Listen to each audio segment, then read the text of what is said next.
Meg Cichon here at Intersolar North America in San Francisco, California.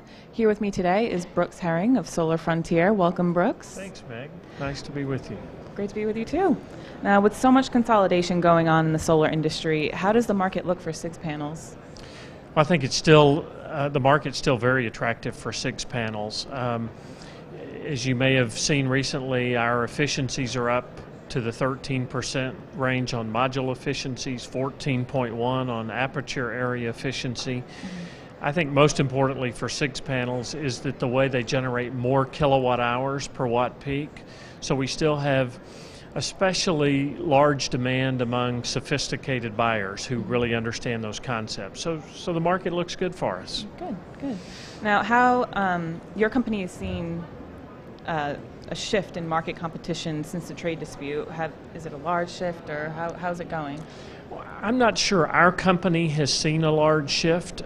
We internally made a shift, and that's primarily because of the new changes that have happened with the feed-in tariffs in Japan. So whereas last year we sold most of our panels overseas, this year we'll sell about 60% of our panels in Japan and about 40% overseas. So that's been a conscious shift on our part, irrespective of the trade dispute. Have you had any major plans change since the trade dispute? No, I would say we haven't. The biggest shift in our plans has been the result of the new regulations in Japan. Okay. Now, Japan is emerging as a huge market, especially since passing their feed-in tariff. And as Solar Frontier is headquartered in Tokyo and manufacturing's there as well, how does the market look? I think the market looks good. It's a very active market. Since the regulations were finalized and the new feed-in tariff has actually been put into effect, I think the doors have sprung open in terms of the number of inquiries, serious inquiries into developing projects that are large-scale projects.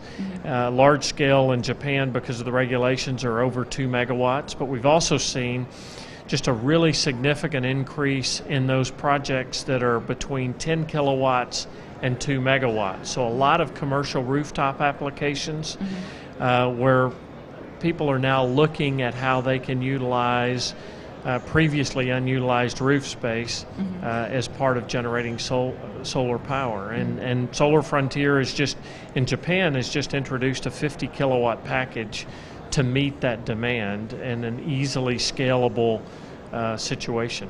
So you see commercial and probably residential as like the big growth markets there? You know, in 2012, I think that's what we see. The grid connection is a little more complicated for those projects over 2 megawatts. So in 2012, I think we'll see more of the commercial segment. We'll see a continued growth in the residential segment. But in 2013, I think we'll see a lot more large-scale projects. Where do you see other emerging markets for solar growth? Well, I still think you see the Middle East and North Africa as a key market. You know, Solar Frontier has been doing business in Saudi Arabia for a couple of years. We're about to bring on a 10 megawatt project in Saudi Arabia. We already have a 500 kilowatt project in Saudi Arabia. Our panels function really well in those high heat environments. So we've seen a lot of activity through the announcement of the Saudi Arabia plan for their energy portfolio looking out 20 years. And the whole Middle East, North Africa is going to be a good market, and I think it's good for Solar Frontier as well. Great. Well, thank you so much for being here, and enjoy the rest of the show. Thanks. Great to be with you. Thanks.